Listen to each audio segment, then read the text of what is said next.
In today's video, we're going to be continuing with and discussing the Thieves Guild questline in the Elder Scrolls 4 Oblivion.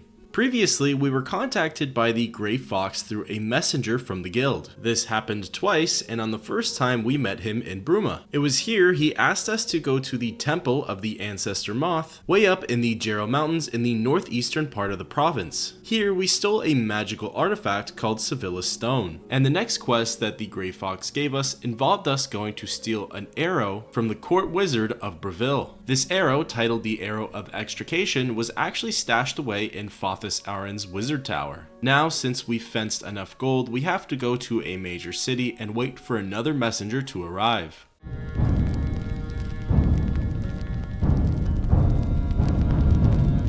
We pop open our map and fast travel over to the Imperial City Market District, as it's here we'll be contacted by the messenger a whole lot sooner. We force a wait and set the timer to 24 hours. When we initiate it, the timer skips down to 1 hour right away. I have another message from the Grey Fox. You must be very important. We ask Amuse what the message is. The Grey Fox requests a meeting. Please travel to Ganradel's house in Chedenhall. With that, we exit the conversation, pop open our map, and fast travel to the east gate of Chedenhall. From here, we run a short distance, go just past the Dark Brotherhood Sanctuary, and then we find Ganradel's house. We see her outside and speak with her. I wouldn't keep him waiting if I were you. A short and brief interaction, we head on inside of the home. Here, we see the Grey Fox sitting in a chair, just across from a fireplace as well as a bench. We take a seat and speak with the Guildmaster. Come. We have much to discuss. We say we're eager to hear his plan. Further use of Sevilla's stone has revealed that I need another special item to move forward with my plans. I need the boots of Springheel Jack. He is a famous thief that died some 300 years ago. Legend has it that he was buried with his boots on.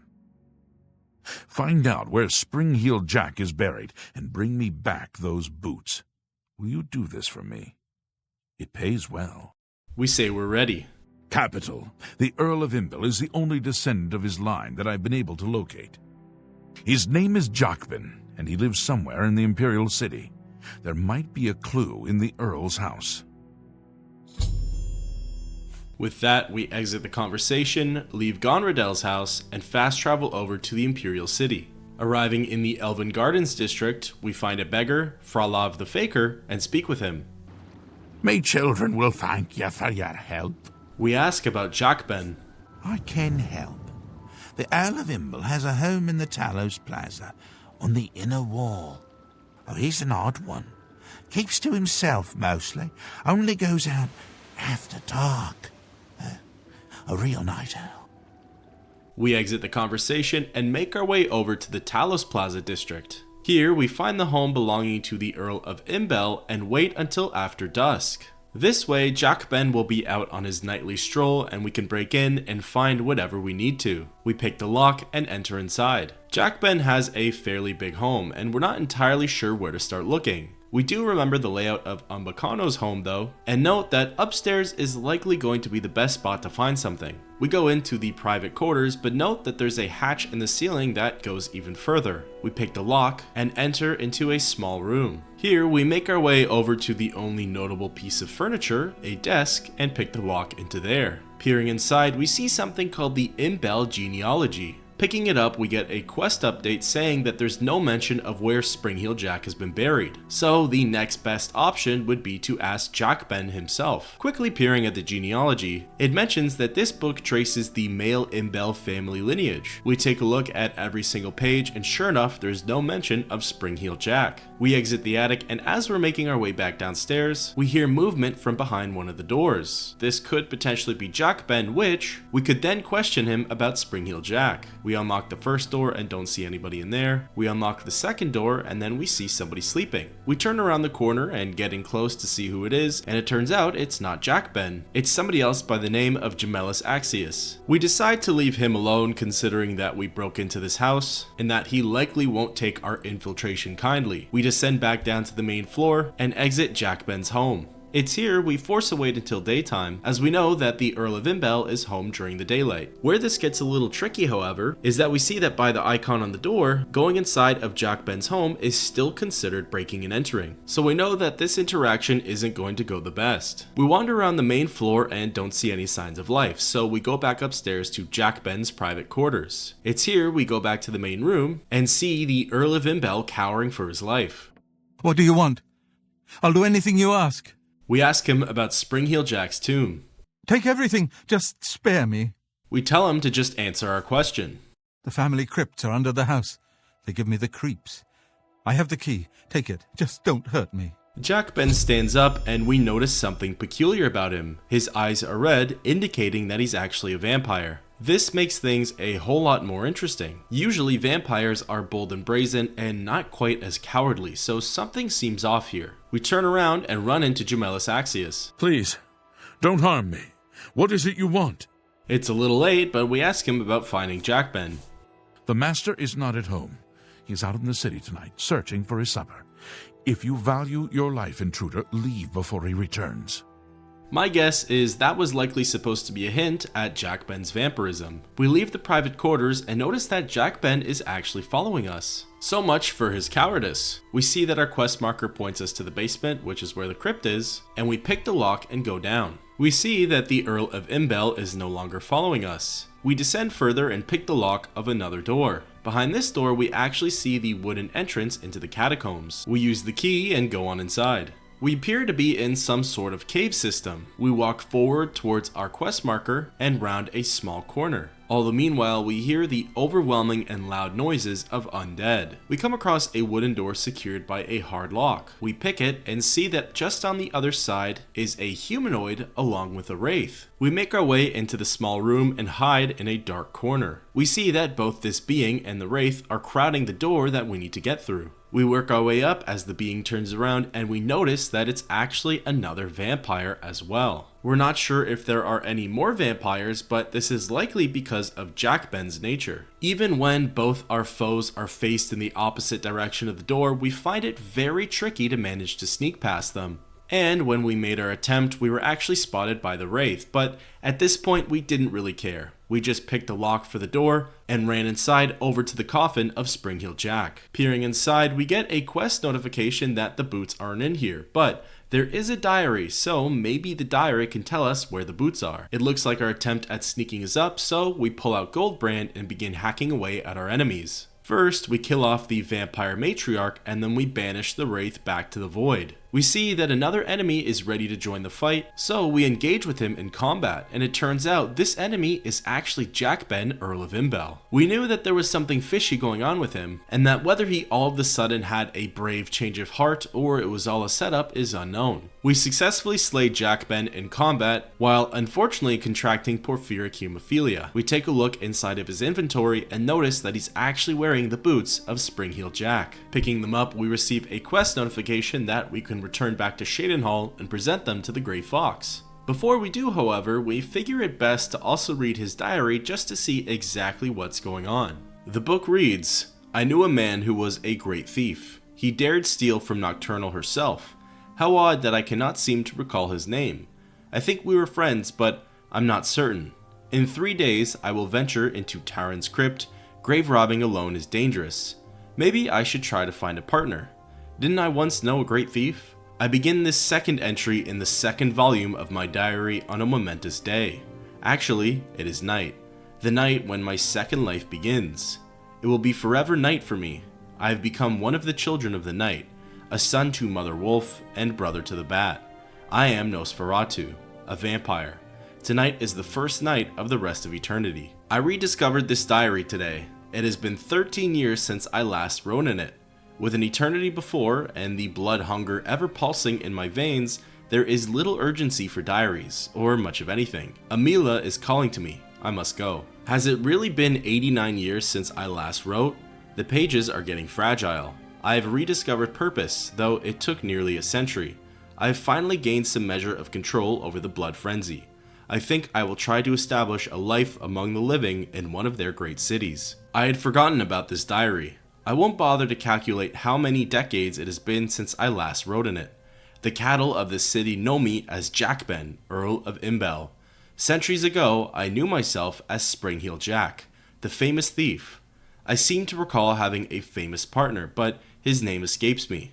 No matter, I have grown beyond friends and partners. I rule the night here in the city. Well, there's definitely a lot of interesting lore here. For starters, Jack Ben, Earl of Imbel is actually Springheel Jack, and it would seem that Springheel Jack contracted porphyric hemophilia in Terran's crypt, wherever that may be. He was definitely putting on some kind of coward's act because the way he talks about himself in the diary, he definitely seems to have a lot of confidence in his vampiric abilities. The diary also mentions that Jack Ben knew of a great thief, but he can't quite remember who that is. And whoever this great thief was, they stole from Nocturnal herself. We're not totally sure what to make of that, but anyways, we leave the basement and ascend back up to the main floor. We pass by Gemellis on the way out, pop open our map, and fast travel back to the city of Shadenhall. Whilst here, we pop a potion of cure disease in order to get rid of our porphyric hemophilia. From then on, we travel back to Gonradel's house, enter inside, and speak again with the Grey Fox. I assume you found Springheel Jack's tomb. We bring up the boots of Springheel Jack. Do you have the boots? We hand them over. Capital. This may be the last piece of the puzzle. I need to spend more time with Sevilla's stone first. I am truly indebted to you. If all goes well, I may call upon you for one last task. The danger will be great, but the reward will be greater. For now, here is your reward. Let us leave Gondredel's house and go our separate ways. We have overstayed our welcome. With that, the conversation ends and we leave Gonradel's house. Stepping outside, we receive a quest notification for independent thievery that we've earned enough gold through fencing items, and that the Grey Fox will be contacting us again soon. With that, thus ends the quest, Boots of Springheel Jack.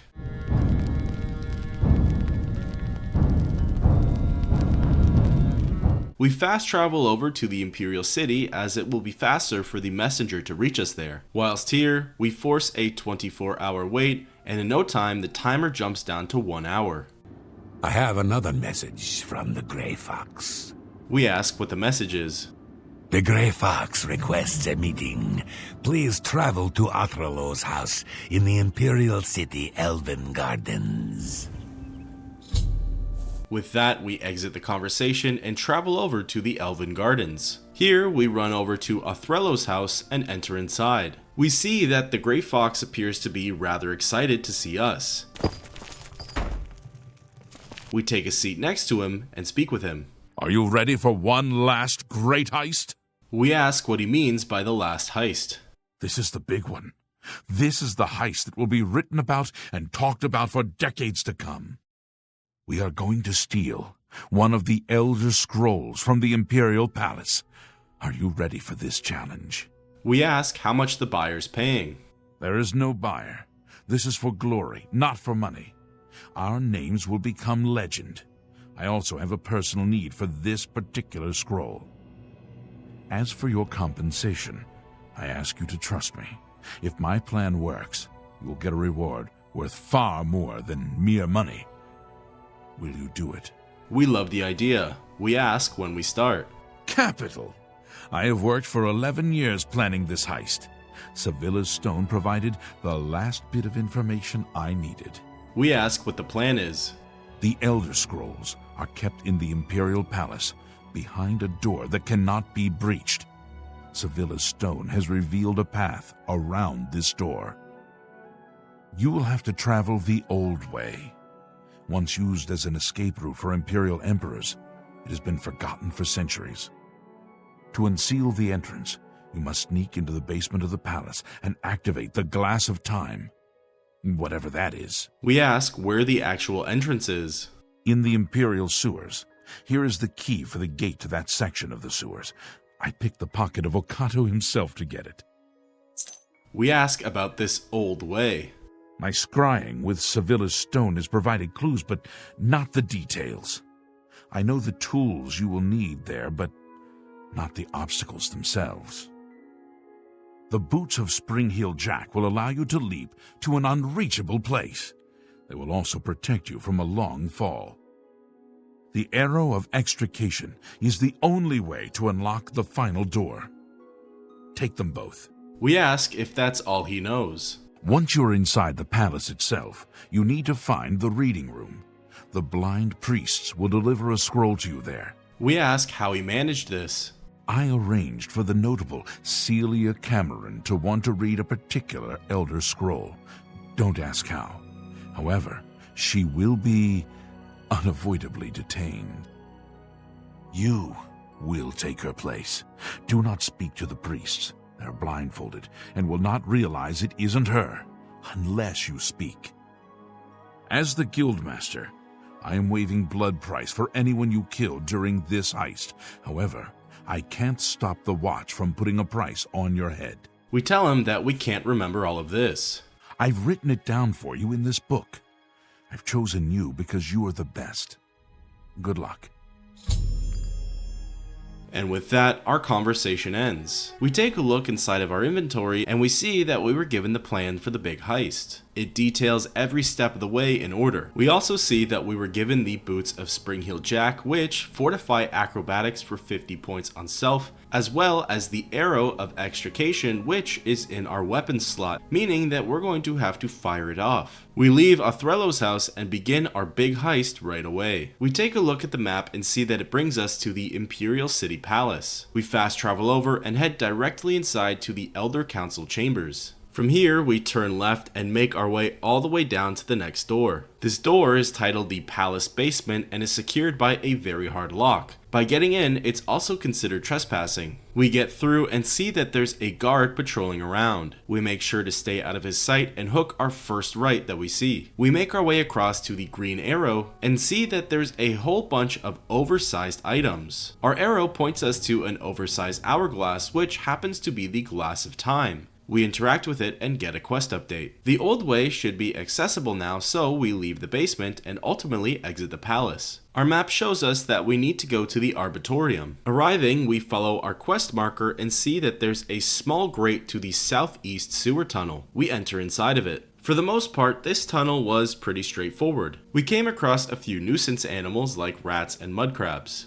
And rather shortly into our trek down here, we came across the door to our next zone, titled Beneath the Bloodworks. Immediately, we notice hanging rotting corpses and skulls on spikes, which indicates to us that there's greater danger down here than just nuisance animals. We come across a wolf and decide just to kill it, as it would make our lives a lot easier than to sneak around it. We continue to move along the tunnels and take a look at our map, as this stretch is a little more confusing than the last. We decide to hop down from an overpass and notice a nether lich in the distance. We try to avoid a fight, so we go the opposite direction. However, it's here that we spot a person down below. They are clearly no friend to us, so we try our best to sneak past them on another overpass. We successfully do it and avoid confrontation. However, it wasn't where we were supposed to go, so we see that our only option is to drop down and try to sneak past whatever this thing is. Once it's far away and its back is turned, we hop down and stick to the shadows. We're nice and secure in our corner, however, it turns out that this enemy is actually a vampire. It strolls up right in front of us, but we're lucky in that it doesn't see us. Eventually, we become fortunate and the vampire strolls away in the opposite direction. It's here we take our chance and successfully move along to the next tunnel. The next area just contained a mud crab, which we took advantage of and killed. In order to get to the next zone, we have to raise a sewer gate. Thinking we could get off easy, we went to the nearest wheel and spun it. However, it didn't lift the gate that we needed it to lift. This is when we came to grips with the idea that we were going to have to go into the next room that contained another vampire and spin that wheel. We did get a lucky break though, that this vampire was facing in the opposite direction and the room was rather dark. We successfully turned the wheel and saw that the sewer gate we needed to rise was lifted up. This next little area contained a dread zombie as well as a mud crab, and again we didn't feel like doing much fighting here, so we were able to sneak in the dark areas and successfully evade them. Just around the corner, we came across a gate that could only be unlocked using the Imperial Sewer Key.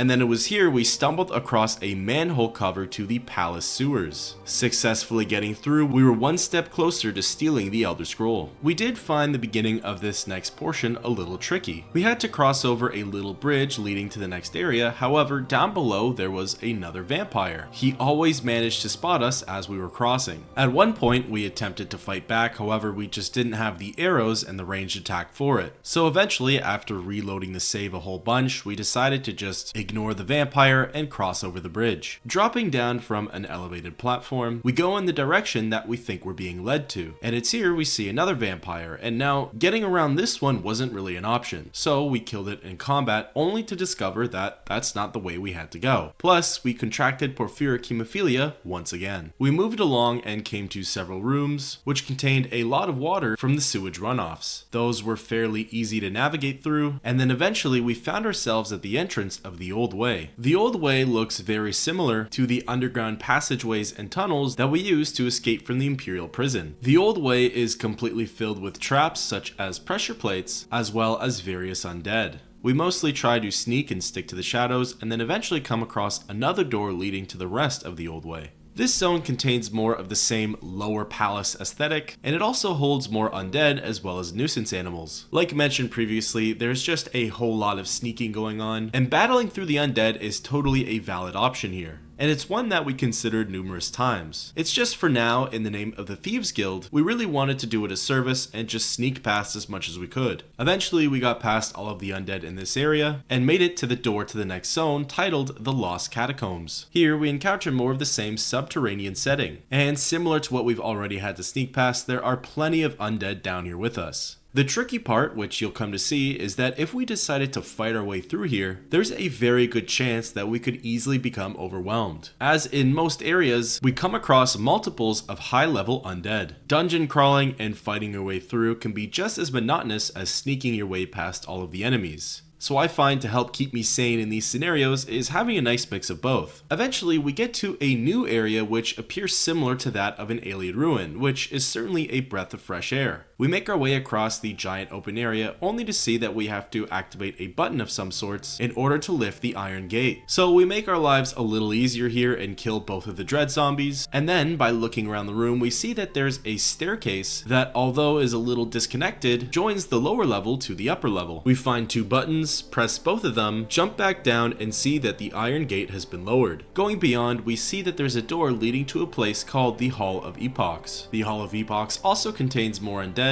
which at first we do take care to sneak past, but our patience is slowly wearing thin. We go through a small tunnel and end up in a grand zone. Here we see unique statues on an upper level that we could tell will certainly serve some sort of significance. We ascend up the level and get in close, and this is where we receive a quest notification. The game tells us that this is likely where we're going to need to use the arrow of extrication. However, we just need to access the right spot, and from there we need to fire it off. Across the way we can make out where the game probably wants us to go. We see two red glowing Welkin stones, and in the middle an altar of some sorts. We make our way around to the platform, and as we get in close to these obscure looking walls, we get a quest notification that these walls can likely be moved. However, we do hear a lot of undead from within them. So instead, we decide to just cheese the jump by standing around the corner from the altar and attempting to hook our leap onto the middle platform. This is probably something that's achievable, however, we were having a lot of trouble successfully making the jump. So instead, we followed the clues, found a little side room, and activated a block. We got spotted by some undead, and it was at this point we decided to just take out Goldbrand and let our sword do the dirty work. By going through the rest of this little side room, we actually ended up at a door leading to the rest of the Hall of Epochs. Here, we slashed our way through some more zombies, wraiths, and liches, and eventually found ourselves at the end of this tiny little zone. It was here we found another push block, activated it, then returned back to the area with the big statues. We see that all of the walls dropped, including the iron gates, and that we were now able to make our way to the central platform. By stepping on the pressure plate, we got a quest notification. Looking straight ahead at the big statue, we see it rotate, and a small cavity in its chest opens up. This is where it's now time to fire off the arrow of extrication and hope it hits our target. The quest notification does tell us that it's probably best to practice with other arrows before firing the arrow of extrication. We'll know that we found the right spot when we hear this noise.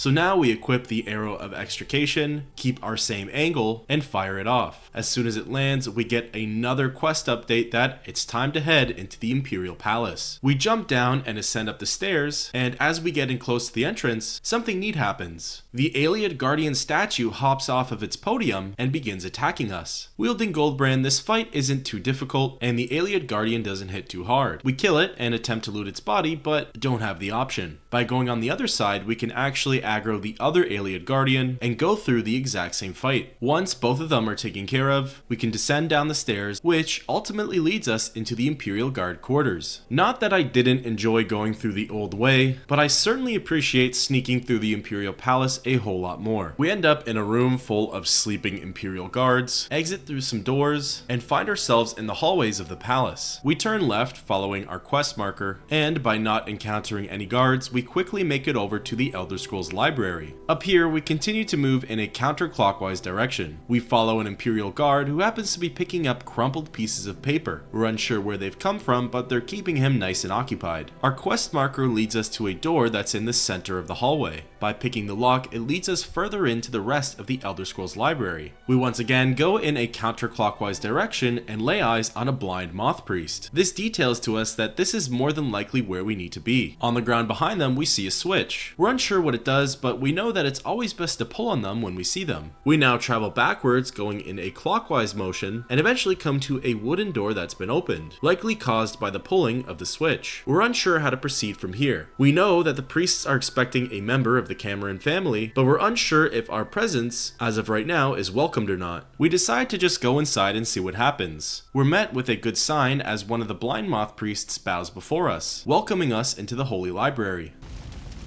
Welcome to this holy library, Lady Cameron. And with that, we get the cue and take a seat in the reading chair. And with that, we get a quest update that, so long as we don't speak, the monks shouldn't be able to tell that we're not Celia Cameron. A blind moth priest descends down the stairs and places an elder scroll in front of us. Celia Cameron, I Welcome to this present to holy you library, the Lady Elder Scroll Cameron. you requested.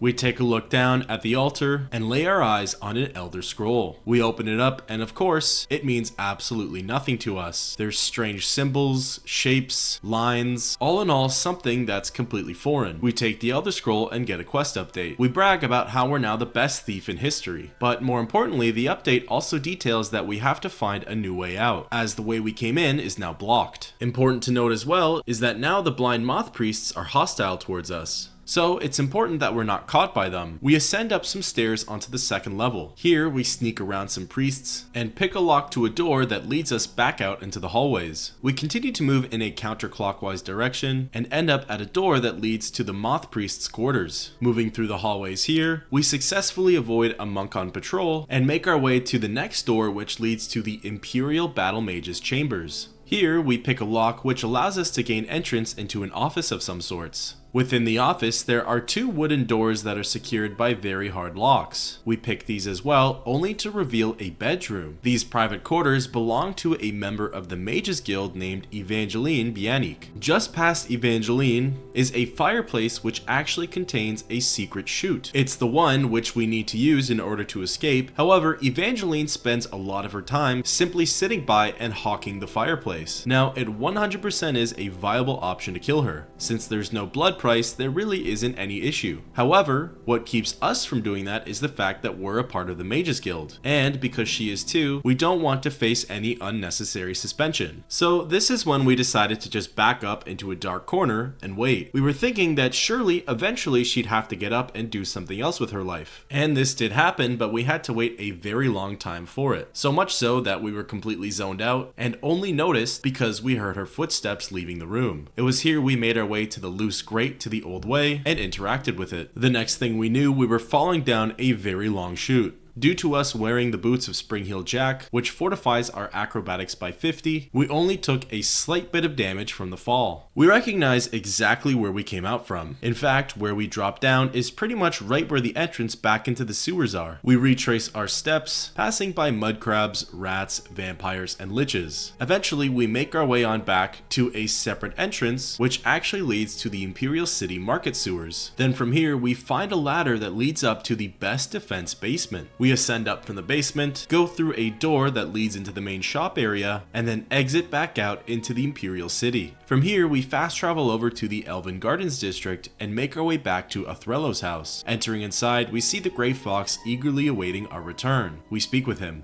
You have the scroll. I can hardly believe it. The odds were clearly against you. Capital job. Capital! I have spent 7 years learning how to translate this scroll. Even so, I will need a while to decipher what I have sought so desperately. We ask him what happens now. Ah, still thinking about your reward, eh? I have not forgotten you or your loyal service to the Thieves Guild.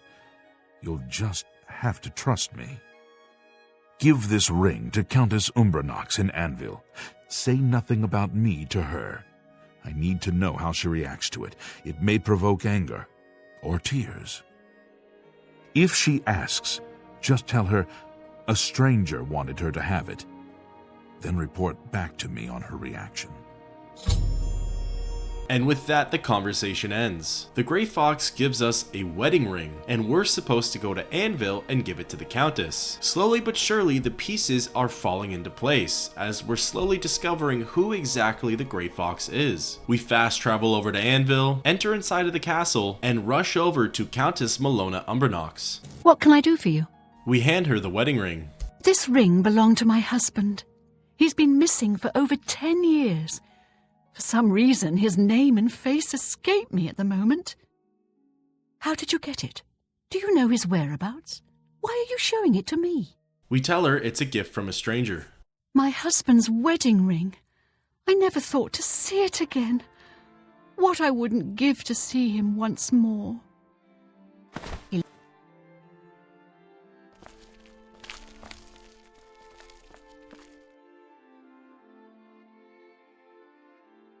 By the power of the elderscrolls, I name Emmer Deriloth as the true thief of Nocturnal's Cowl. You're the Grey Fox? I've been betrayed. I am the Grey Fox, but you have not been betrayed. But... I am also your missing husband, Corvus. Corvus? Is it really you? 10 years I've waited for word from you. Why did you hide from me? 10 years ago I inherited this cowl from the former guildmaster of the Thieves Guild. I became the new guildmaster, but I also received its curse. Whoever wears Nocturnal's cowl shall have his name stricken from history. Once I donned the cowl, no one in all of Tamriel could recognize me. With the cowl, I became the Grey Fox. Without it, I was a stranger, even to you.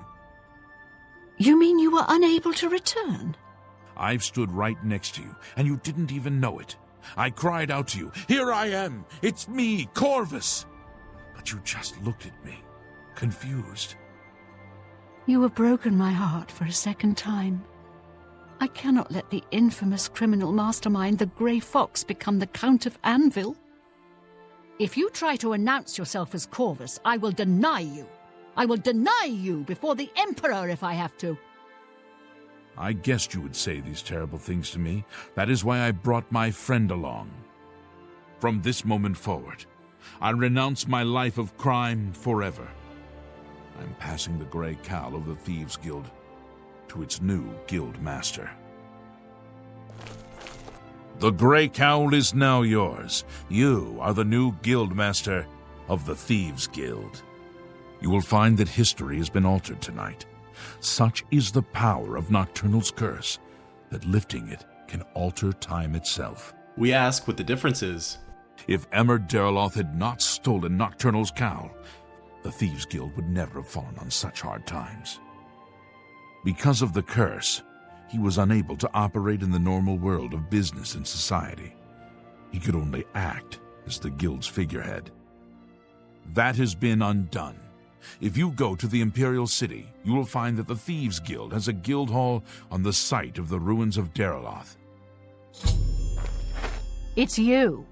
Hi. So a lot just happened there, and for the most part it was pretty self-explanatory, but we'll recap it anyways. It turns out that the Grey Fox was actually the stranger sitting in the corner in Anvil's court hall all along, and it also turns out that he was actually the Count, Corvus Umbernox. Corvus had gone missing for over a decade, and the reason why is because he assumed the role of the Grey Fox, and by wearing the Grey Cowl, it erased his name and appearance from history. By us retrieving the Elder Scroll, Corvus was able to use its power to reverse these effects and therefore hand down the Grey Cowl to us, while simultaneously he's able to be recognized and remembered by his wife. We leave Anvil and receive a quest update. It's here we fast travel back to the Imperial City waterfront and make our way over to the Garden of Darloth. A door that was previously boarded up is now accessible and we go through it. We're in a place called Darloth's basement, which now currently acts as a guild hall. Ascending up to the main floor, we see a big round table which likely acts as a meeting spot for the Thieves Guild. And then lastly, by going upstairs, we find ourselves at the Guildmaster's quarters. Here we spot a number of our greatest achievements. For example, the Grey Fox wanted poster, Hieronymus Lex's transfer recommendation, the waterfront tax records, along with the lost histories of Tamriel and Sevilla Stone. And with that, we have successfully become the Grey Fox, aka the Guildmaster of the Thieves Guild, officially ending the Thieves Guild questline in the Elder Scrolls 4 Oblivion.